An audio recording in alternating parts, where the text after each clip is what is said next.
In 1997, I wrote my first letter to Amazon shareholders. I explained that we would make decisions based on long-term customer value, not short-term profit. We would optimize for cash flow, not generally accepted accounting principles earnings. We would take risks that others would not because we were thinking in decades, not quarters. That meant sometimes disappointing Wall Street to delight customers. It meant patient capital over quick returns. On October 1, 2025, the United States federal government shut down. For 43 days, the longest shutdown in American history, 670,000 federal employees were furloughed. Another 730,000 federal employees worked without pay. 42 million Americans lost access to food assistance through the Supplemental Nutrition Assistance Program. The economic damage exceeded $11 billion permanently lost from gross domestic product. Flight delays affected 5.2 million travelers. By November 12, when the shutdown finally ended, the damage was done.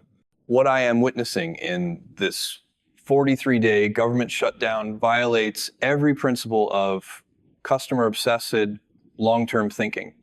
The data is clear. Economic losses ranged from $7 billion to $14 billion. 0.8% of gross domestic product was wiped away. 42 million Americans went without food benefits for weeks.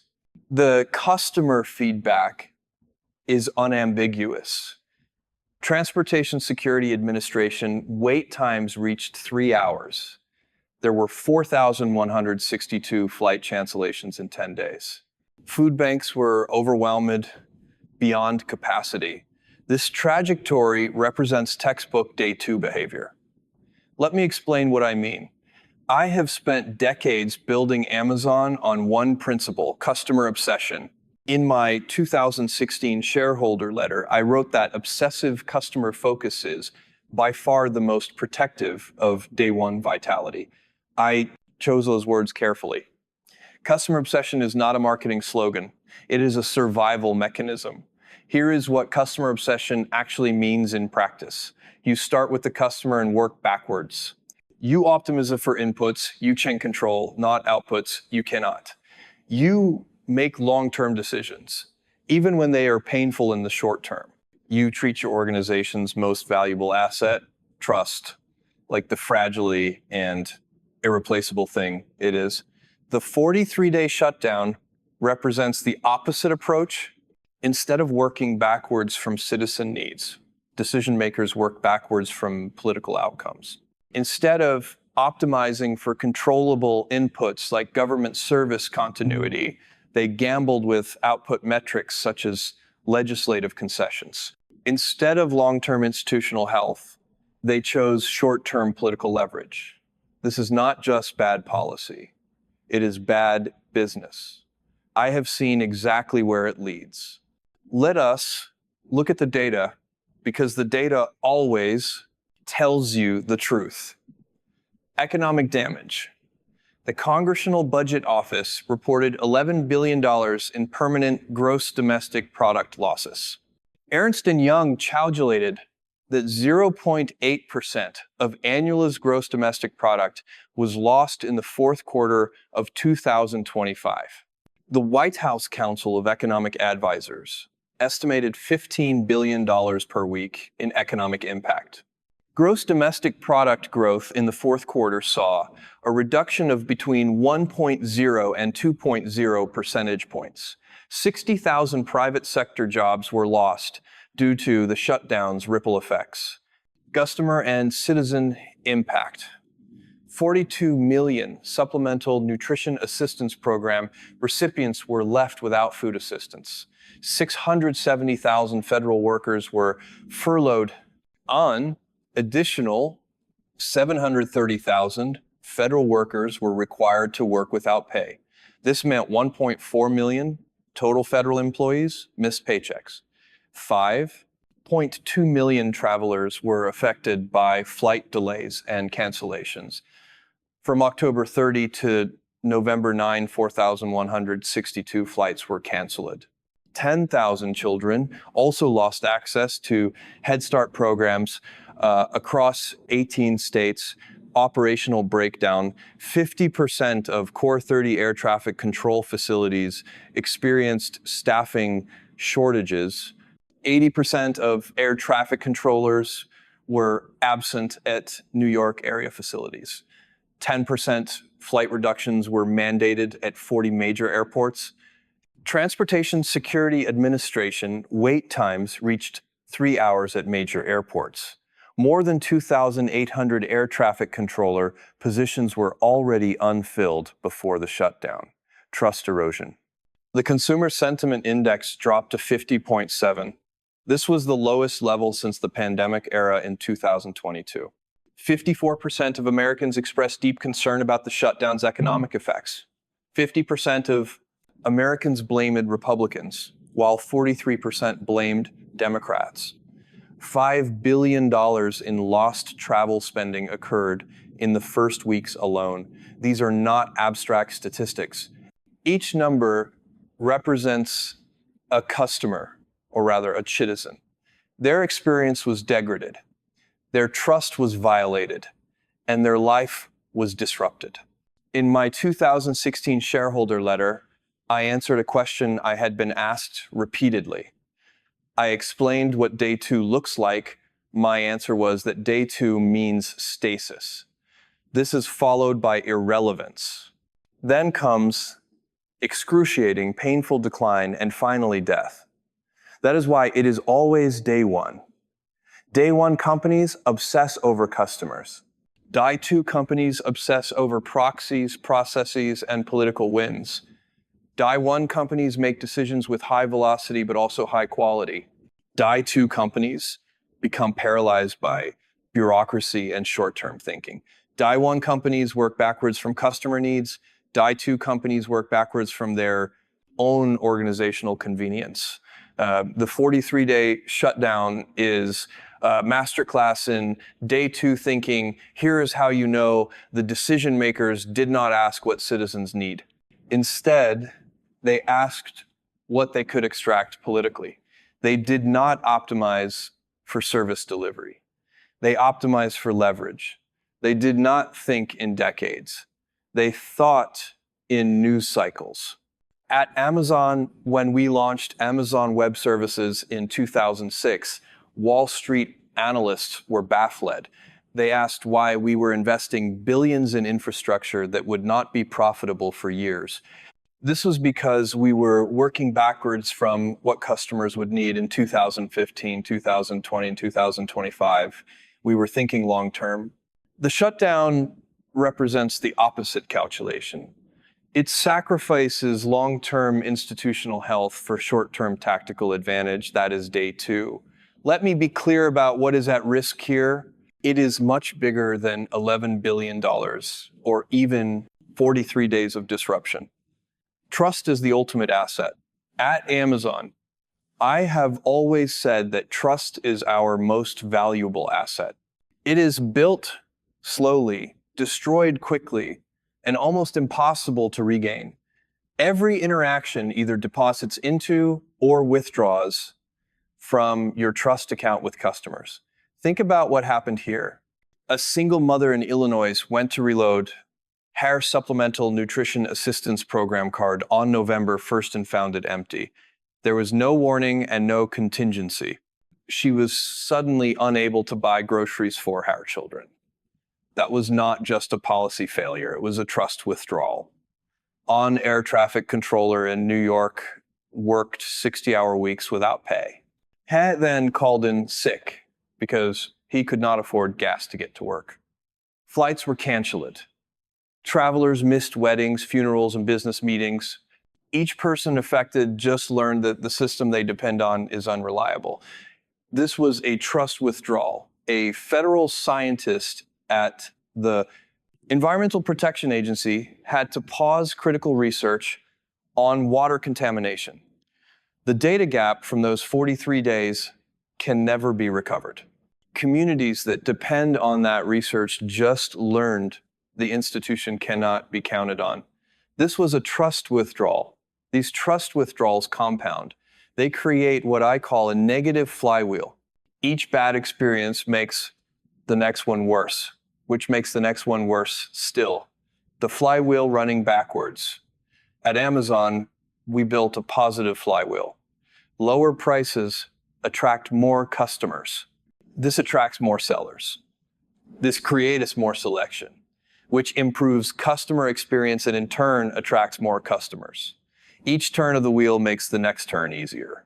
The shutdown created a negative flywheel. Service disruptions eroded trust. This reduced cooperation, which created more disruptions and further eroded trust. By day 43, air traffic controllers were calling in ticket rates high enough to force flight reductions. Transportation Security Administration agents were looking for second jobs. Federal scientists were updating their LinkedIn profiles.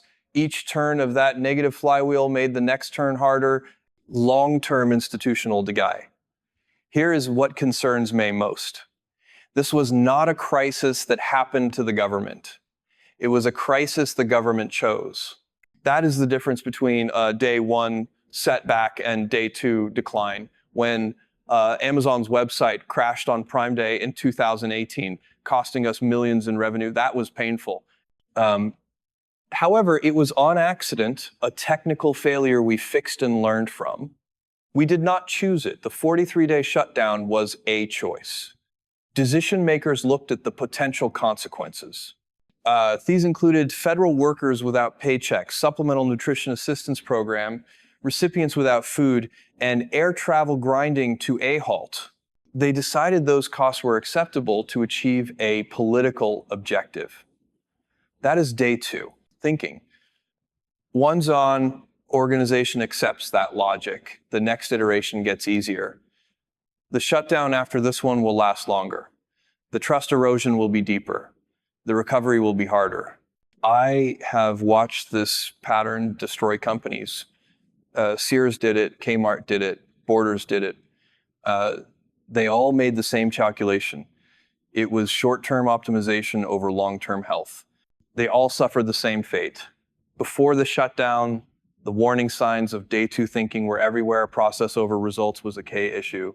The focus became following procedural rules for budget negotiations, rather than asking what outcomes citizens need.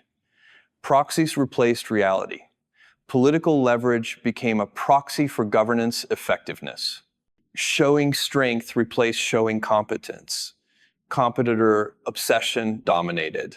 The two parties obsessed over each other rather than over the citizens they serve. Every decision was filtered through how it would make the other side look, instead of how it would serve people.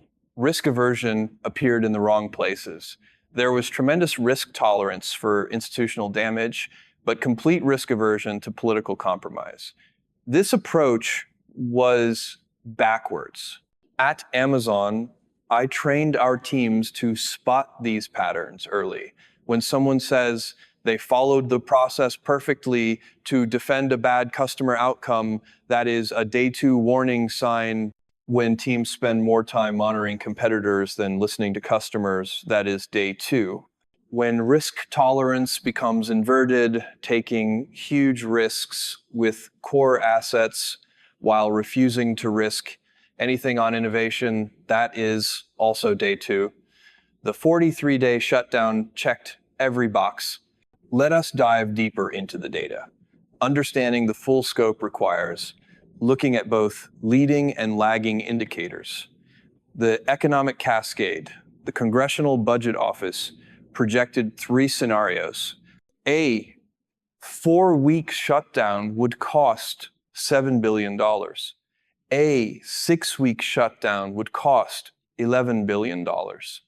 An 8-week shutdown would cost $14 billion. We ended up at 43 days, just over 6 weeks, and hit the $11 billion mark exactly as predicted. However, here is what the top line number misses. It misses the distribution of that cost. Goldman Sachs estimated the shutdown would reduce fourth quarter gross domestic product growth by 1 point. 1.5 percentage points even after it ended. Ernst and Young calculated that 0.8% of annual gross domestic product was simply erased. The economy was already growing at just 1.6% annualized in the first half of 2025. This meant the shutdown wiped out roughly half the year's economic gains. Think about that. 6 months of economic growth were eliminated in 43 days. The human cost in numbers. When I read that 42 million Americans lost supplemental nutrition assistance program benefits, I do not see a statistic. I see 42 million individual customer experiences, each one a trust violation. The average supplemental nutrition assistance program household receives $350 per month, about $187 per person. For families living paycheck to paycheck, that is not supplemental, that is survival. When those benefits stopped flowing on November 1st, what happened?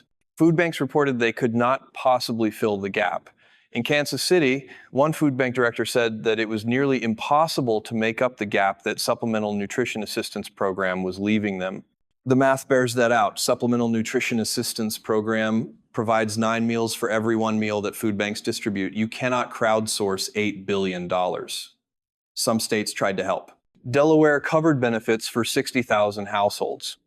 Vermont funded benefits through mid-November. California deployed National Guard troops to food banks and allocated $80 million in emergency funding.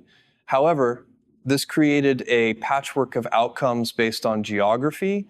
It represented day 2 behavior, where proximity to good leadership determines service quality. The aviation system breakdown, start with the baseline. The United States was already short 3,903 fully certified air traffic controllers before the shutdown. That is 27% below the goal of 14,633 controllers. The system was already stressed before adding the requirement to work without receiving pay to the equation. Let us examine what happened next. From day 1 to day 29, the stress was manageable. There were some delays and some sick calls, but the system continued to hold. From day 30 to day 35, the cascade of problems began.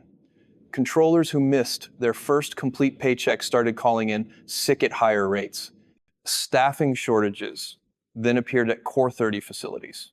From day 36 to day 43, a full breakdown occurred. 50% of Core 30 facilities experienced staffing shortages.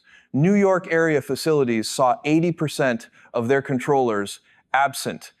The Federal Aviation Administration mandated 10% flight reductions at 40 airports. Flight cancellations jumped from 11 total during the initial period to 4,162 during the later period. That is not a linear decline. Instead, it represents on exponential collapse.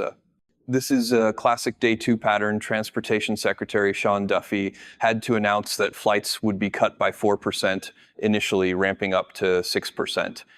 This also included potential airspace closures. On some days, 84% of flight delays were due to staffing issues. LaGuardia Airport had incoming flights temporarily halted. Over 5,000 flights were delayed on a single day in early November. Bank of America estimated airlines took on operating income hit ranging from $150 million to $200 million. This resulted from the shutdown. However, the larger damage was to the system's reputation. If you are a business traveler planning a critical meeting or a family planning a wedding, can you trust United States air travel? This resulted in a withdrawal of trust. The human resources data tells a story of institutional damage. This damage will take years to repair. 1.4 million federal employees went without paychecks. Off these, 670,000 were furloughed, meaning they were sent home without work. 730,000 were deemed essential. These essential workers were required to work without receiving pay. Put yourself in their position. You are an air traffic controller or a transportation security administration agent. Your job is literally keeping people safe. You show up every day, work 10-hour shifts, and manage stress that most people cannot imagine. Then your paycheck stops. This is not because you did anything wrong. It is not because the organization ran out of money. It is because of a political dispute over which you have no control. Some controllers started taking second jobs. Some Transportation Security Administration agents called in sick. Some federal scientists started job hunting. Each person who left or became disengaged represents lost institutional knowledge, training investment, and operational capacity. One Social Security claims specialist described cutting meals, limiting coffee intake, deferring bill payments, and racking up credit card debt. This was just to buy gas to get to work. She stated that the experience profoundly shook the foundation of trust people placed in their agencies and in the federal government. That is not just a human resources problem. That is on input metric screaming, that one is destroying one's capacity to deliver outcomes. Consumer sentiment dropped to 50.7 in November. This was the lowest reading since the pandemic inflation peak in 2022. This matters because consumer spending accounts for 2/3 of United States economic activity.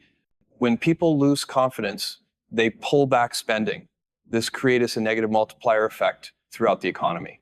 The Congressional Budget Office noted that a temporary reduction in aggregate demand would lower output in the private sector.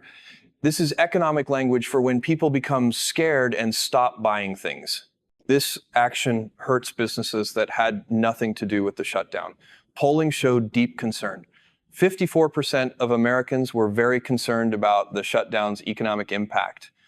Only 43% blamed Trump for the shutdown. 31% blamed congressional Democrats. However, that is irrelevant from a customer obsession perspective. Citizens do not care whose fault it is. They care that their food stamps do not work, their flights are canceled, and their government is not functioning. From a trust perspective, every day of the shutdown was compounding damage across multiple constituencies simultaneously. That is inefficient destruction of institutional capital. This reminds me of a crisis we faced at Amazon from 1999 to 2000. Let me tell you that story. The parallels are striking. By 1999, Amazon was burning cash at a terrifying rate. We were investing billions of dollars in fulfillment centers, technology infrastructure, and international expansion. Wall Street analysts were brutal. Barron's published an article describing Amazon as a bomb in 1999. Lehman Brothers recommended selling Amazon stock. Our share price was collapsing. The pressure to show short-term profitability was enormous.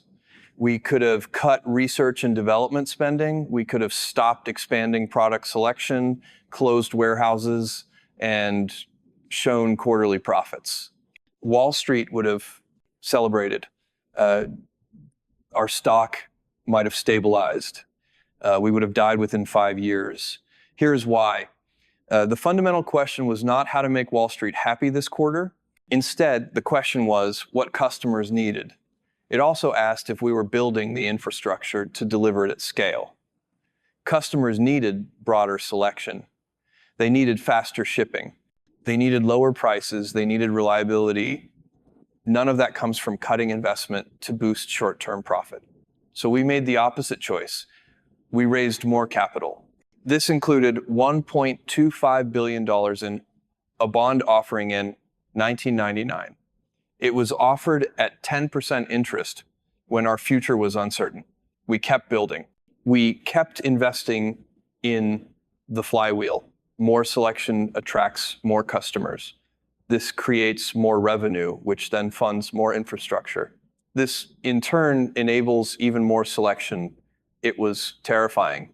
We came very close to running out of money. However, we were optimizing for the right metrics, customer growth, selection expansion, and operational excellence. We were not optimizing for the wrong ones, such as quarterly profit to satisfy impatient shareholders. Now look at the shutdown through this lens. The decision makers faced a choice. Option A was to end the shutdown quickly. This meant not getting everything desired politically. The goal was to keep government services running. It was also important to maintain trust and optimize for long-term institutional health. Option B was to hold out for maximum political leverage. This meant accepting service disruption, trust erosion, and economic damage. These were seen as the cost of winning the negotiation. They chose option B. That is like Amazon in 1999 choosing to cut investment for short-term profit. It optimizes for the wrong outcome. The difference is this. When Amazon bet on long-term customer value, we were risking our own capital and our own future. The shutdown risked other people's welfare. This included federal workers who could not pay rent. It also affected Supplemental Nutrition Assistance Program recipients who could not buy food. Travelers who could not reach their destinations were also impacted. That is not bold long-term thinking. That is reckless short-term leverage using other people as collateral. During Amazon's 1999 crisis, we learned to distinguish between input metrics and output metrics. Output metrics are things like profit, stock price, and quarterly revenue. These are results. You cannot directly control them. You can only influence them by optimizing the inputs. Input metrics are things you can directly control. These include selection, price, availability, customer service quality, and delivery speed. When you get these right, the outputs take care of themselves. In 1999, Wall Street wanted us to optimize output metrics. They wanted us to show profit immediately. We chose to optimize input metrics instead. This meant expanding selection, improving logistics, and lowering prices. The short-term pain was intense. However, the long-term result was Amazon Web Services, Prime, the marketplace, and a $2 trillion company. The shutdown optimized for an output metric, which was political leverage. This was done instead of optimizing input metrics. These metrics included service quality, trust, and operational continuity. That is backwards. At Amazon, we have quantified what poor customer experience costs. It is not just the immediate lost sale. It is the lifetime value erosion. One bad experience might cost you that customer forever. They do not just stop buying from you. They also tell friends, post reviews, and find alternatives. The total cost of one bad experience might be 10 times or 100 times the immediate transaction value. Now consider the shutdown's customer experience at scale.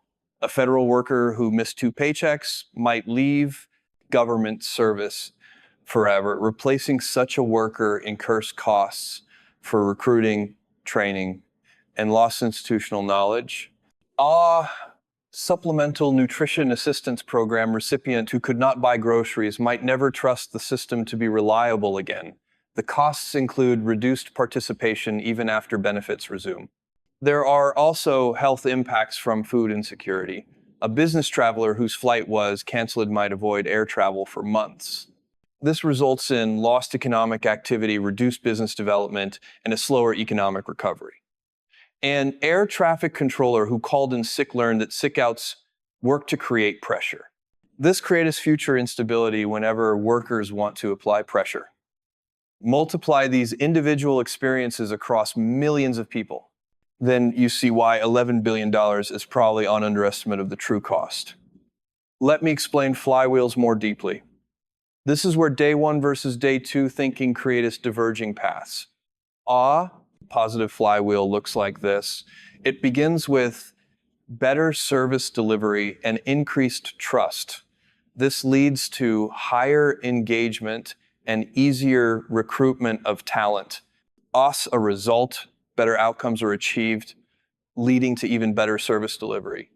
Each turn makes the next turn easier. This allows you to build momentum. A negative flywheel looks like this. It starts with poor service delivery and decreased trust. This results in lower engagement and harder recruitment of talent. Consequently, worse outcomes lead to even poorer service delivery. Each turn makes the next turn harder. This causes you to lose momentum. The shutdown initiated a negative flywheel that was spinning faster each day.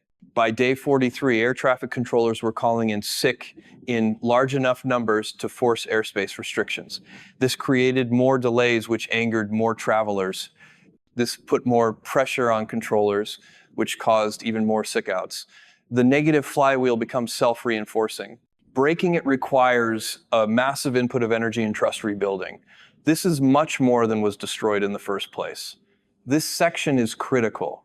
Getting metrics right is the difference between day 1 and day 2 organizations. During the shutdown, decision makers appeared to optimize for the following. They focused on political leverage, on output metric. They also aimed for news cycle dominance, another output metric. Perceived strength in negotiations, which was on output metric, and proxy was also sought. Finally, they tried to achieve their opponent's political damage, another output metric. None of these are controllable inputs. They are outcomes that depend on many factors outside one's control. A customer-obsessed approach would measure these factors. This includes service continuity on input metric. It also includes trust scores among federal workers, another input metric. Food security for supplemental nutrition assistance program recipients would be measured. Air travel reliability and time to resolve citizen inquiries are also input metrics. Furthermore, federal worker retention and engagement are important input metrics. These are inputs you can directly control through your decisions. When you optimize these inputs, good outputs follow naturally. At Amazon, we obsess over input metrics. For Amazon Web Services, we might track these points. This includes the number of new services launched. We also track application programming interface latency and system uptime percentage. Customer ticket resolution time and the number of customer feature requests implemented are also monitored. We do not start meetings by looking at profit. We start by looking at whether we are serving customers better this week than last week. The profit is an output that follows from getting the inputs right. For Amazon Retail, our input metrics include the following. These metrics are selection breadth, in-stock percentage, and delivery speed. We also track price, competitiveness, customer review scores, and contact resolution rate. When these inputs improve, revenue and profit improve. However, trying to improve revenue directly, for instance, by raising prices or cutting investment, usually makes the inputs worse. This eventually makes revenue worse too. The shutdown treated government functioning as a bargaining chip. This was an input to achieve a political output. That is exactly backwards. Government functioning is the output. It is what one tries to achieve. The inputs include budget allocation, workforce management, procedural efficiency, and inter-branch cooperation. Deliberately degrading government services to gain leverage on budget negotiations is problematic.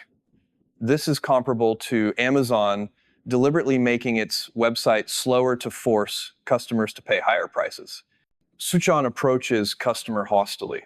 It represents day 2 thinking, the leading indicator problem at Amazon.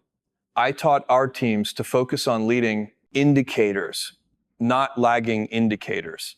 A lagging indicator tells one what already happened. Quarterly profit is a lagging indicator. By the time one sees it, The decisions that created it are months in the past. A leading indicator tells one what is about to happen. Customer satisfaction scores are leading indicators. If they drop, one knows revenue will drop later. One can fix the problem before it shows up in financial results. The shutdown ignored obvious leading indicators. During week 1, air traffic controller call-out rates started to rise. This was a leading indicator of aviation problems. During week 2, the Supplemental Nutrition Assistance Program funding deadline approached. This indicated a potential food insecurity crisis. By week 3, federal workers missed their second paycheck. This signaled a leading indicator of workforce exodus. In week 4, consumer sentiment began declining. This showed a leading indicator of economic drag. Each of these was a flashing red light, indicating that the situation was about to worsen. A day 1 organization sees these indicators and adjusts its course. A day 2 organization sees them and opts to wait and see if more leverage can be extracted. By day 43, all the leading indicators had converted to lagging disasters. Flights were being canceled, and Supplemental Nutrition Assistance Program recipients went without food. Federal workers updated their resumes, and the gross domestic product declined. Controllable versus uncontrollable. The fundamental principle is to focus relentlessly on what one can control, not on what one cannot. One can control whether government services run continuously. One can also ensure federal workers get paid on time. Additionally, one controls whether Supplemental Nutrition Assistance Program benefits are distributed. Budget negotiations can happen in parallel with continuing resolutions. However, one cannot control whether political opponents agree. Media coverage of the situation is also uncontrollable. What polls say about the situation is beyond one's control. Finally, one cannot control whether one appears strong. The shutdown strategy focused on uncontrollable outputs and sacrificed controllable inputs. That is day 2 thinking. In my shareholder letters, I have written extensively about two-way doors versus one-way doors. This framework is essential for high-velocity decision-making. The two-way door concept, a two-way door decision is reversible. One can walk through, see what is on the other side, and come back if one does not like it. These decisions should be made quickly with incomplete information. This is because the cost of being wrong is low. For example, launching a new feature on Amazon Web Services is a two-way door decision. If customers do not like it, we can remove or modify it. The door swings both ways. A one-way door decision is irreversible or very costly to reverse. One walks through and one cannot come back. These decisions require careful analysis because the cost of being wrong is high. For example, building a massive fulfillment center network is a one-way door decision. Once one has invested billions of dollars in physical infrastructure, one cannot easily undo it. One better be right in such a case. The K is knowing which type of door one is facing and using the appropriate decision-making process. The shutdown as a one-way door government shutdowns are one-way doors, not two-way doors. There are several reasons for this. Trust damage is permanent. One's a supplemental nutrition assistance program. Recipient learned that benefits can vanish without warning, that knowledge does not go away when benefits resume. One's a federal worker learned that paychecks are negotiable, that does not get erased by back pay. Trust is easy to lose and almost impossible to fully regain. Institutional knowledge loss also occurs. Federal workers who left during the shutdown do not all come back. Recruitment pipelines that dried up do not restart instantly. Training that was delayed creates capability gaps that persist. These are not reversible. Economic data gaps also arise. The Environmental Protection Agency studies that did not happen, and the Food and Drug Administration inspections that got skipped create permanent gaps. The economic data that was not collected is also lost forever. One cannot go back in time and collect last month's water quality samples. Network effect damage is another factor. Air traffic controllers who learned that sick outs create leverage do not unlearn that lesson. Travelers who learned that United States air travel is unreliable do not immediately trust it again. Food banks that saw demand spike 10 times do not seamlessly return to normal. These are one-way changes. The cost of misidentifying the door type, the most dangerous mistake, is treating a one-way door like a two-way door. This means thinking one can easily reverse course if things go badly. The shutdown was treated like a two-way door. The mindset was to shut down temporarily to gain leverage, and if problems arose, the government would simply reopen. However, the problems were not temporary. There were 43 days of lost trust. The shutdown also resulted in $11 billion in permanent economic losses. Thousands of federal workers will never return. Millions of citizens now view government services as unreliable. Furthermore, institutional precedents now make the next shutdown easier to contemplate. One cannot walk back through that door. What customer-obsessed decision-making looks like at Amazon, when we face a one-way door decision, we use a different process. We first write the press release. This clarifies the customer experience we are trying to create, writing it as if it is already successful. Next, we work backwards to determine what needs to be true to deliver that experience. We identify dependencies, considering what can go wrong and what is irreversible. We then stress test assumptions. This involves asking, what if we are wrong about key variables? We consider second-order effects, asking what happens after the immediate outcome. Finally, we sleep on it, as one-way doors deserve reflection. If the shutdown had been approached as a one-way door decision, a press release approach would have been used. It might state, government services uninterrupted while budget negotiations continue. One would then work backwards from that desired customer experience to figure out how to achieve it. Dependencies would have been identified, such as federal worker paychecks, supplemental nutrition assistance program funding, air traffic control continuity, and regulatory functions. Each of these represents a potential point of failure. A stress test would ask, what if negotiations take longer than expected? The answer would be to run parallel continuing resolutions to ensure service continuity. Considering second-order effects, one would ask what happens to trust if citizens experience service interruptions. The answer is permanent damage, disproportionate to any political gain. Reflection would ask if short-term political leverage is worth long-term institutional damage. The answer is probably not. The high-velocity trap some people misunderstand my emphasis on high-velocity decision-making. They think it means making fast decisions about everything. That is not right. The framework states that for two-way doors, one decides fast with incomplete information. For one-way doors, one decides carefully with thorough analysis. The velocity comes from knowing which type of door one is facing and using the right process. When one treats a one-way door like a two-way door, one gets catastrophic outcomes with high velocity. That is not the goal. The shutdown demonstrated high velocity applied to a one-way door decision. The approach was to shut down quickly and figure it out as we go. However, because it was a one-way door, the damage accumulated irreversibly. At Amazon, our product development process is called working backwards. One starts with the customer experience one wants to create, then one figures out how to build it. Most companies do the opposite. They start with their capabilities and try to find customers for them.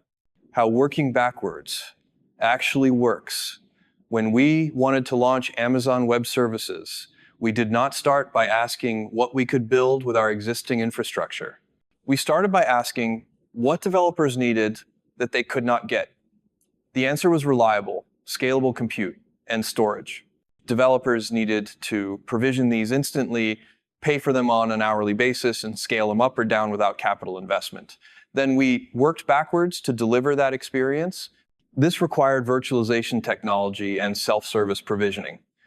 It also necessitated metered billing and redundant infrastructure across availability zones. Furthermore, we needed application programming interfaces for programmatic access and comprehensive documentation. Each requirement flowed from the customer need. We built Amazon Web Services to deliver a specific customer experience, not to monetize our existing assets. Working backwards from the shutdown if decision makers had used working backwards thinking, here is how it might have looked. The customer need definition would state that citizens need reliable government services, federal workers need predictable paychecks, and budget negotiations need to happen regularly. The question would be how to deliver all three simultaneously. Working backwards from that need, one would decouple service continuity from budget negotiations. One would pass continuing resolutions to keep government open. Budget negotiations would be conducted in parallel. Forcing functions would be created that require resolution without service interruption. Institutional norms that treat shutdowns as unacceptable would also be built. The resulting customer experience would mean citizens never notice budget negotiations because services never stop. Federal workers would show up knowing they will be paid. Negotiations would proceed with urgency, but not with citizens as collateral. Instead, the actual approach was to seek a particular budget outcome. The focus was on how to create maximum pressure to achieve it. That is not working backwards from customers. That is working backwards from one's own desired outcome using customers as leverage. It is the opposite of customer obsession.